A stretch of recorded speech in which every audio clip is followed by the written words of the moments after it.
बिस्मिल्लाहिर्रहमानिर्रहीम। अस्सलामुअलैकुम। आप देख रहे हैं हालात। मैं हूं सईद चौधरी। 2 दिन की गैर हाज़िरी के बाद हाज़िर हूं आपकी खिदमत में।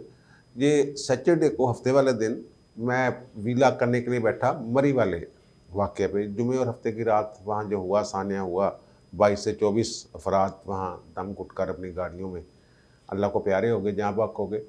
तो मेरा दिल नहीं किया इस पे कि मैं यार क्या वीलॉग करूँ इस पे। मैं यहाँ बैठा जहाँ इस वक्त बैठ के मैं वीलॉग कर रहा हूँ, जहाँ बैठ के करता हूँ, लेकिन फिर मेरा दिल नहीं किया कि यार मैं क्या कहूँ इसमें क्या। तो हुकूमत की नाअहली जो भी है वो आपके सामने है, तारे वहाँ क्या हैं क्या नहीं है।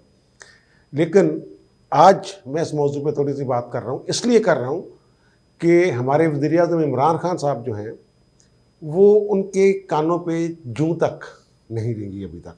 जो मेरी इत्तला है वो मैं अर्ज़ कर रहा हूँ। और शहबाज शरीफ साहब ने कहा है कि जनाब मरी में लोग मर रहे थे और नेहरू साहब जो हैं वो बांसुरी बजा रहे थे, चैन की बांसुरी, उनको कोई फ़िक्र ही नहीं था।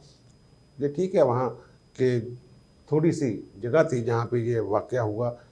हाई अलर्ट जो नहीं किया गया, जारी नहीं किया गया, अलर्ट्स जारी नहीं किए गए। महकमे मौसमियात ने 31 दिसंबर को ये बात बता दी थी जनाब कि इतनी बर्फ़बारी होने वाली है और वो 3-4 फुट 5 फुट तक वो गई है, वो कहते हैं। और वो जो थोड़ा सा इलाका है जहाँ पे ये वाक़यात हुए हैं, सनी बैंक से लेके जीका गली तक वो मामला है। और वहाँ कहते हैं जनाब कि मिलिट्री के 3 बड़े कैंप हैं और पंजाब स्नो क्लियरिंग यूनिट का बेस कैंप है वहाँ पे, और हाईवे के पंजाब हाईवे बीएस के ऑफिसर्स हैं वहाँ पे वगैरह इस तरह की चीज़ें। लेकिन ठीक है, बद इंतज़ामी हो गई, कोई मौसमी मामला भी ऐसे हो गए, बर वक्त नहीं कर सके, जो भी ये तावीलें पेश कर रहे हैं। लेकिन दुख की बात यह है कि वज़ीर आला साहब उस वक्त तंजीम साजी में मसरूफ़ थे पंजाब में जिस वक्त, और कोई उससे पहले, जैसे कि आम तौर पर होता है कि इस मौसम में जब बर्फ़बारी होती है तो पंजाब हुकूमत ख़ुसूसी इजलास वगैरह और ख़ुसूसी एहतमाम वगैरह करती है। वज़ीर-ए-आज़म साहब भी साथ ही बैठे हुए हैं, मरी के पास ही है ना इस्लामाबाद भाई। तो उन्हें आज जो तर्जमानों का इजलास हुआ है उसमें उन्होंने मरी वाले इशू पे उस तरह बात नहीं की। उनका ट्वीट भी जो है वो भी हतफ़ तनकीद रहा कि जनाब लोगों को जाना नहीं चाहिए, ये वो। ये हालांकि इनको ये पता है कि हुकूमत की भी बहुत सारी ज़िम्मेदारियाँ होती हैं जिनसे इनहराफ किया गया। और फिर वहाँ वो कह रहे हैं कि जनाब हम पे तनकीद करने वाले जो है ना इमरान, वो शहबाज शरीफ, वो जनाब अपनी टीटीस का पहले हिसाब दे। टीटीस वही, और टीटीस से मैं आगे जा खबर दूंगा कि शहजाद अकबर साहब जो हैं उन्होंने शहबाज शरीफ और हमजा शहबाज को सज़ाएं दिलवाने के मामले में हाथ खड़े कर दिए। वो कहाँ उन्होंने ये बात की है इस पर भी आगे जाके बात करूँगा। बहरहाल मरी के सानिया पे कम बात हो रही है। अब ये होगा, कुछ दिन चलेगा मामला, उसके बाद अभी तक तो टीवी चैनल्स वगैरह ये हैं वो कर रहे हैं, तशहीर कर रहे हैं। और वो देखें वो फ़ोटो सेशन भी साथ साथ चल रहे हैं कि बेलचे के साथ वो बर्फ़ हटाई जा रही है। उस वक्त अगर वो चंद एक गाड़ियाँ जो थीं उनको अंदर आने की इजाज़त दे दी जाती, कहीं पनाह मिल जाती उनको, तो या वहाँ जो लोग उन गाड़ियों में फंसे हुए थे उनको किसी तरीके से बता दिया जाता भाई आप यहाँ पास ही है, यहाँ आ जाएं आप। बहुत सारा नुकसान जो है वो होने से बच सकता था। फिर वहाँ जो महंगाई, लूट मार, होटल और गाड़ियों को धक्का लगाने वाले लोगों की जो कह लें आप बेहिस्सी, ये सारी चीज़ें हैं बीच में हैं। लेकिन जो बेहिस्सी इमरान खान साहब की है वो समझ से बाला तर है। एक मुल्क के वज़ीर-ए-आज़म को ऐसे बिहेव करना। अब वहाँ मरी की बजाय या जो भी मामला है उनको अपने तर्जमानों को ये समझाने के लिए इजलास बुलाने पड़ रहे हैं कि जनाब फॉरेन फंडिंग वाले केस में वो टेंशन न लें, हमने सब कुछ ठीक कर दिया हुआ है। वो एक एंट्री जो है वो 2 दफ़ा पड़ गई, इसलिए ये 31 करोड़ या 30 करोड़ का वो फ़र्क आ रहा है बीच में। ओ भाई मेरे ये तो इशू ही नहीं है कि आपसे कोई गलती हुई है। नहीं, मसला फॉरेन फंडिंग का है। ममनुआ जो ममनुआ फंडिंग है गैर कानूनी, उसका मसला है कि आपने उन लोगों से पैसे लिए हैं जिनसे पैसे नहीं लिए जा सकते सियासी जमात के तौर पर। ये इशू है। लेकिन आप कह रहे हैं जनाब टीटी वाला काम चुक दो और फलाना काम चुक दो और ये कर दो वो कर दो। और फिर देखें आज इस्लामाबाद हाई कोर्ट में मरी वाले वाक़े से मैं बात कर रहा हूँ कि वहाँ वो जो E11 में झुग्गियों वाला इशू है, वो किसी ने पिटीशन डाली हुई है कि जनाब इन्होंने रोको, सर्दी बड़ी है। तो वहाँ चीफ जस्टिस जो हैं अतर मनीला साहब, उन्होंने भी कहा है कि ये लगता मुझे ये है कि ये रियासत का माइंडसेट ही नहीं है ये कि अवाम की खिदमत करनी है। सर्दियों तक यार उनको बैठे रहने दें, सर्दियों के बाद हटा लें। बार उन्होंने CDA से भी कोई जवाब तलब किया और स्टे भी कर दिए। और जो इनकी मिसमैनेजमेंट है उसका जितनी बातें भी आपके दिमाग में हैं आ सकती हैं कि जनाब ये तो बिल्कुल ही नाबल्द हैं कि मामला कैसे चलाने हैं, लोगों को कैसे रिलीफ देना है, अगर कोई नागहानी आफत आ जाती है तो उससे कैसे निपटना है। वो मशीनें अगर पड़ी हुई हैं तो उनको कहीं डिप्यूट करना था टाइम पर, वक्त पर। ये नहीं कि आप 22 किलोमीटर या 12 किलोमीटर की एक सड़क है उसको एक तरफ से शुरू करना है, लोग दरमियान में फंसे हुए हैं, उनको निकालने के लिए आपको पहले भी उनका ऐसा अरेंजमेंट करना चाहिए कि जनाब जाए सनी बैंक के पास आप लेटे हुए गर्म कमरों में, वो जो आपका स्नो क्लियरिंग यूनिट है, और वहाँ लोग वही आपकी जो क्रेनें श्रेनें हैं, जो मशीनें हैं, जो ये कह रहे हैं ना कि इन्होंने कुछ किया ही नहीं, क्रेनें श्रेनें जो मशीनरी है, जो आलात हैं स्नो को हटाने वाले, वो तो साबका हुकूमतों के दौर के ही हैं। आपने तो कुछ नहीं किया हुआ, कुछ नहीं लिया। आप तो सिर्फ ये कह रहे हैं कि आएँ मरी में आएँ, सियाहत करें, सियाहत को फ़रोग़ दें, चाहे लोगों को कुछ भी हो जाए। फिर वो न बर वक्त सड़कें बंद की गई, रास्ते बंद किए गए, मरी में दाखिला रोका गया यानी, और बेवक्त उस वक्त रोका गया जब फिर लोग मजबूरन वापस टर्न लेना पड़ा, उससे कड़मास मचा।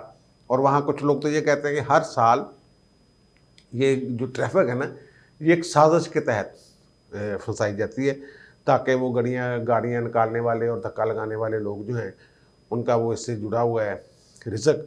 तो बस इस तरह अल्लाह माफ़ करे, अल्लाह रहम करे। तो शहबाज शरीफ साहब को आप ज़ाहिर तनकीद करेंगे, इनके जो तर्जमान हैं उनको कह दिया कि आप चुक दियो कम।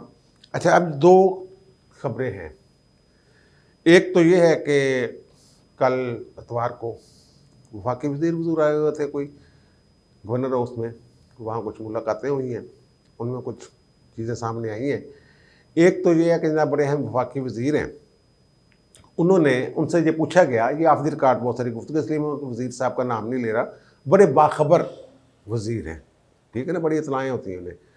तो और किचन कैबिनेट में भी शामिल हैं वज़ीर आज़म के साथ। तो उन्होंने कहा, उनसे पूछा गया कि जनाब ये जो भारत के साथ तल्लुकात की बात हो रही है, पिछले दिनों कुछ 2-3 माह कबल चीफ ऑफ आर्मी स्टाफ ने कुछ सहाफ़ियों को बुलाया था, भारत के साथ तल्लुकात की बात की, कि नॉर्मलाइजेशन की बात की, और फिर तजारत की कुछ मामला थे, और रज़ाक दाऊद साहब ने कुछ समरी तैयार कर ली थी। वज़ीर आज़म अचानक फट पड़े कि यार नहीं, भारत के साथ नहीं होगा, ये नहीं करेंगे, वो नहीं करेंगे, वो कह रहे हम। तो ये क्या चक्कर क्या है, मामला क्या है? और फिर एक ट्वीट आज जो वज़ीर आज़म साहब का है कि जनाब दिसंबर में जो हिंदुत्व शिद्दत पसंदों ने इज्तिमा किया और उसमें कहा कि कत्लेआम की बात की, अक़लियतों को जनाब या हिंदुस्तान छोड़ दिया, जो भी है, उसने कहा जनाब ये बीजेपी की हुकूमत इस प्रकार की हामी है, मोदी सरकार। और फिर शिद्दत पसंदाना नज़रियात की बात की, तनकीद की है वज़ीर आज़म साहब ने। तो वो मुतलका नहीं, जो वज़ीर साहब हैं, उन्होंने ये कहा कि जनाब इमरान खान साहब की बड़ी दिली ख्वाहिश है कि भारत के साथ हमारे तल्लुकात ठीक हो जाएं। और एक उन्होंने इंकशाफ किया कि ट्रैक 2 कह लें या ब्लैक डोर डिप्लोमेसी, वो कहते हैं जनाब इस वक्त उसके तहत भारत के साथ तल्लुकात नॉर्मल मामूल पर लाने के लिए बहुत कोशिशें हो रही हैं। ये मैं नहीं कह रहा, ये वज़ीर साहब कह रहे हैं। अगर हुकूमत की तरफ से इसकी कोई तरदीद शदीद आती है तो वज़ीर साहब का नाम भी ले देंगे, हम बता देंगे जनाब ये क्या मामला है। ज़ाहिर है मुझसे अगर मुझ तक बात पहुंची है तो कई और लोग जिनके साथ बात हुई है वो भी ये बात कर सकते हैं, कहीं ना कहीं किसी न किसी अंदाज में ये खबर बाहर आ सकती है। कश्मीर वाला इशू इन्होंने देखो ना, 5 जनवरी 1949 को जो यूएन में करारदाद हुई थी रेफरेंडम वाली कि कश्मीरियों को अपना फैसला खुद करने दिया जाए, वो दिन गुजर गया था। हुकूमत ने कोई एज सच लोगों को, बहुत सारे लोगों को तो पता भी नहीं होगा कि 5 जनवरी कश्मीर के हवाले से क्यों अहम है। वो गुजर गया, कश्मीर में आंखें बंद कर ली। और देखें इन्होंने चालाकी क्या की खान साहब ने कि आपके जो सिपा सालार हैं, चीफ ऑफ आर्मी स्टाफ, वो सहाफ़ियों के साथ एक गपशप करते हैं, उनको बताते हैं ये सारे भारत के साथ ताल्लुकात के हवाले से और जमा तफरीक़ें करके जो भी। और वज़ीर-ए-आज़म साहब अवाम की सारे को जो पॉपुलर हमारे एक मामला है कश्मीर के हक़ में और भारत के ख़िलाफ़ बोलना, और वज़ीर-ए-आज़म ने ऐसा एक्ट किया। उनको पहले कहा कि आप सहाफ़ियों से बात करें कि कश्मीर के इशू पे, भारत वाले मामले में आप जो है वो अपना किरदार उस तरह अदा नहीं कर रहे। ये कहा गया उन्हें जैसे करना चाहिए। भारत के साथ तल्लुकात, तजारत, ज़रूरत, ये वो चीज़ें, ये कश्मीर के मसले से अलग करके इन पे ज़रा रायमा बनाएं। और ख़ान साहब ने देखा कि जनाब ये मामला उल्टा पड़ रहा है, तो उन्होंने एकदम पलटी खा गए। लेकिन वो वज़ीर साहब कह रहे हैं कि खान साहब की बड़ी ख्वाहिश है 2 ममालिक के साथ तल्लुकात, एक भारत के साथ तल्लुकात नॉर्मल हो जाए और दूसरे अमेरिका के साथ। और वो ज़ाहिर है ना वो चाइना के कैंप में रहे हैं ना उनके कैंप में रहे हैं, वो दोनों। वो कहते हैं जनाब जो मई यूसुफ साहब हैं कि हमें माशी आज़ादी हासिल नहीं है, अभी हम ग़ुलाम हैं, अमेरिका की असर से नहीं निकले, हमारी खारजा पॉलिसी अमेरिका के असर है, क्योंकि यूरोप से हमारी सारी तजारत है, तो अमेरिका के नाल रहना ही पैना सानू। और पिछले दिनों बड़ी मुलाकातें मुसलसल हो रही हैं और आजकल भी हो रही हैं आर्मी चीफ साहब से। कोई अमरीकी आ रहे हैं, जा रहे हैं, कोई इनका टिल्ट जो है वो अगर एक पेज पे है, ये कहते हैं ना हम एक पेज पे हैं खारजा अमूर के हवाले से, तो फिर तो इनका जो टिल्ट है वो अमेरिका की तरफ झुकाव जो है इनका बढ़ता जा रहा है। और चाइना के साथ वज़ीर-ए-आज़म ज़मानी कलामी जो मर्जी कहते रहें, मैं उनकी किसी बात पे यकीन नहीं करता। वो मरी में कुछ और कह रहे हैं, वज़ीर आला को कुछ और कह रहे हैं, और फिर सारा मलबा जो है वो कहा जा रहा है कि वज़ीर आला दे पा दो। ये एक अजीब बात है, ये गलत भी हो सकती है, सही भी हो सकती है। बहरहाल ये कहा जा रहा है कि जनाब मलबा सारा बुज़दार साहब दे पा दो, कि बुज़दार साहब नू मैं आपे साम लाँगा। इस तरह की कुछ चीज़ें हो रही हैं। और अब वो बात जो शहजाद अकबर साहब भी यहीं थे इतवार को, गवर्नर हाउस में, सैटरडे की शाम, तो कुछ बातें लोगों की हुई हैं। तो उनसे आपको याद है चंद दिन पहले वज़ीर-ए-आज़म ने इनको सुनाया कि बड़ी सरजश की। सरजश क्या करनी है, बहरहाल इनसे पूछा पाछा कि जनाब ये क्यों नहीं पकड़े जा रहे, शहबाज शरीफ और हमजा शहबाज ये बाहर फिर रहे हैं, कुछ लोग कह रहे हैं डील की बातें हैं। और वज़ीर-ए-आज़म साहब कह रहे हैं कि DG ISPR जो तर्जुमानों के साथ इनकी बात हुई, उसमें कहा कि उन्होंने जो बता दिया है कि डील शील नहीं हो रही, तो अपोजिशन का बयानिया दम तोड़ गया है, खुशियाँ मनाओ, मौजां करो, कोई गल नहीं, मरी दी खैर आ। यही बात हुई ना, वो अपने ही और अपने ऊपर जो उनके पास उनकी जो कमज़ोरियाँ सामने आनी थी उनको ताकत में बदलने के लिए वो इस तरह की बातें कर रहे हैं। और शहजाद अकबर साहब के वाले मैं जो अर्ज़ कर रहा हूँ कि पिछले दिनों बड़ी सरजश की, जनाब इतने केस बना दिए, ये कर दिया, ब्राडशीट में ये हो गया, फलां में ये हो गया, और आपकी कारकर्दगी उस हवाले से उस तरह नहीं है जैसे कि होनी चाहिए। तो यही बात शहजाद अकबर साहब से जब लाहौर में ये पूछी गई, वो भी उन्होंने ऑफ द रिकॉर्ड कह दिया, जनाब ये ऑफ द रिकॉर्ड गल है, मैं तुम्हें दस देना की मसला। उन्होंने तो हाथ खड़े कर दिए। उन्होंने कहा जनाब जो हमारा जुडिशल सिस्टम है, अदालती निज़ाम है, और हमारी जो प्रोसिक्यूशन है, उसमें बज़ाहिर ये मुमकिन नज़र नहीं आ रहा कि शहबाज शरीफ और हमजा शहबाज को ये जो अभी दो केस बनाए हैं, एक तो रमज़ान शुगर मेरे वाला वही मनी लॉन्ड्रिंग वाला जो नैब ने बनाया है, और दूसरा FIA ने बनाया है, कि इनमें वो कहते हैं जनाब इनकी जो है ना सज़ा होना मुश्किल है, प्रोसिक्यूशन बड़ा कमज़ोर है। उन्होंने बहुत सारा मलबा अदलिया पर डाला। उनका जी हमारी अदालतें और हमारे जो प्रोसिक्यूशन है ब्रांच, वो दोनों कमज़ोर हैं, जिसकी वजह से मुलज़म जो हैं बच निकलते हैं, उन्हें सजाएँ नहीं होती। बज़ाहिर तो ये बात लगता है कि ठीक है, लेकिन वो एक प्लान जो मैंने अर्ज़ कर रखा है इनका, को वो प्लान ये है कि भर दें एहतसाब अदालतें रिटायर्ड जजों से और फिर उन्हें मुराद दें हाई कोर्ट के जजों के बराबर, और फिर जो मर्जी फैसले करवाते हैं। वो होते हैं जुडिशरी, जो लोअर जुडिशरी के जज हैं ना, ये डंडी डुंडी मारने में इसलिए भी नहीं हिचकिचाते। वो कहते हैं कोई गल नहीं, ऊपर हाई कोर्ट तो सुप्रीम कोर्ट बैठी है ना, वो अगर साढ़े फैसले की गलती है तो आप सही कर देंगे, आप बंदे को बरी कर देंगे। कई जजों ने यहाँ मैंने देखा है कि जो भी मुकदमा आता है कत्ल कुतल ये वो, तो वो सजा कटका देते हैं, ये सोच के जनाब ऊपर सुप्रीम कोर्ट बैठी हुई है, हाई कोर्ट बैठी हुई है। वो खुद ही मुझे हाई कोर्ट के जज ने बताया कि यार ये हमारे लिए सबसे बड़ा अजाब होता है, बरी होने वाले केस को भी वो डर के सजा दे देते हैं। यहाँ भी कोई ऐसा मामला है।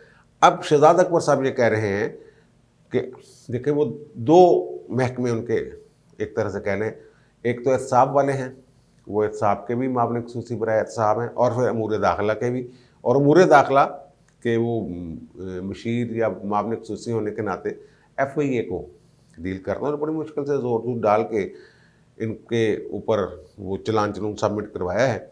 7000 वालियम्स हैं, 4000 सफ़ात हैं।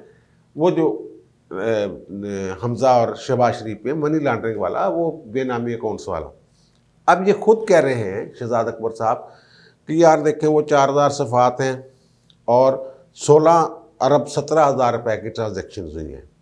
वो 17 अरब कह रहे थे, और वो कहते हैं जनाब 1700 ही उसमें गवाह हैं, हालांकि 1700 नहीं 100 गवाह उन्होंने डाले हैं, और 28 को बेनामी अकाउंट हैं, और 6 सहूलतकार हैं जो मुल्ज़म बनाए हैं। इस तरह वो ये कह रहे हैं कि जनाब अब अगर 1700 वो कह रहे हैं कि रोज़ाना भी एक मुल्ज़म पे बहस हो, अदालत में पेश हो, तो 1700 दिन तो ये गुजर गए, तो सज़ा कैसे होगी। और फिर नैब वाले में भी कुछ 60-70 गवाह हैं जो नैब वाले पेश कर रहे हैं, FIA वाले भी 100 गवाह लेके बैठे हुए हैं उसमें। तो वो कहते हैं कि ये मसला है, और अदालतें जो हैं वो मगरों लौंदी है मामला ऐसा डेट पे डेट, और फिर वो जनाब इसलिए सजाएँ नहीं होती। प्रोसिक्यूशन से ही केस नहीं बनाती। भाई प्रोसिक्यूशन इसमें आपकी निगरानी में, ये कुछ लोग तो ये कहते हैं कि आपका बनाया हुआ ये रेफरेंस है जो नैब वाला है और FIA का जो चालान है, ये आप जनाब ने ये इसको बनाया है, तो फिर ये तो आपको पता होना चाहिए था ना कि इतने गवाह। फिर उन्होंने कहा कि जनाब मुझे ऐसे कि जनाब ये 16 अरब का डाल देते, कुछ चंद करोड़ का जो ऐसा पक्का हाथ डालते। अब 16 अरब में 16 अरब 17 करोड़ का जो मामला है, इसमें अगर कोई 10-15 मामला भी उनके हक हम साबित ना कर सके तो वो सारा केस ही उठ जाएगा, फारग हो जाएगा। FIA वाले की बात कर रहे हैं वो, तो वो छोटा केस बनाना चाहिए था, बड़ा बना दिया है अभी, उसका हुजम इतना बड़ा नहीं होना चाहिए था। तो ये वो कह रहे हैं जनाब मेरा तो ख्याल है कि वो हाथ ही एक तरह से उन्होंने ये कहा कि मेरे से हाथ खड़े ने, ये खान साहब अभी सोच रहे हैं कि उन्होंने सामा हो जाएंगियाँ, साड़ी प्रोसिक्यूशन अपने ऊपर नहीं ले रहे। वो कह रहे मैं तो सही मामला को पकड़ रहा हूँ, लेकिन वो प्रोसिक्यूशन जो है वो कमज़ोर है। प्रोसिक्यूशन का ज़िम्मेदार तो आप हैं शहजाद अकबर साहब। तो इस तरह वो जान छुड़ाना चाह रहे हैं खान साहब से, और खान साहब उनसे, और वो जो मैंने वज़ीर साहब से कहा है वो भी, जो इमरान खान खुल्लम खुल्ला मौक़िफ़ इख्तियार करते हैं, उससे उल्ट बात कर रहे हैं भारत अमेरिका तल्लुकात के हवाले से। तो बहरहाल दोनों ही समझदार लोग हैं, पढ़े लिखे लोग हैं, और कानून आइन को भी समझने वाले लोग होंगे, अहमी थोड़ा है वो, ठीक है वज़ीर भी हैं, लेकिन बात वो कर रहे हैं जो, या फिर ये कह लें कि इमरान खान का असल चेहरा जो उन्हें पता है वो उस चेहरे से मुख्तलिफ है जो इमरान खान साहब आवाम के सामने पेश करते हैं हैंडसम के तौर पर। वो कुछ और बात कर रहे हैं कि अंदर खाते कुछ और हो रहा है, बाहर कुछ और हो रहा है, और वहाँ कुछ ऐसी बातें भी हुई हैं जो रावलपिंडी इस्लामाबाद के तल्लुकात के हवाले से हैं। उसमें भी खान साहब जो हैं वो थोड़े से कह लें आप झूठ कहें, झूठ ही कहें, झूठ से काम ले रहे हैं और चक्कर चुक्कर दे रहे हैं उनको, और वो उनको इस पर इंशाल्लाह कल बात होगी। नए विलाग के साथ अल्लाह हाफ़िज़, इजाज़त दीजिए।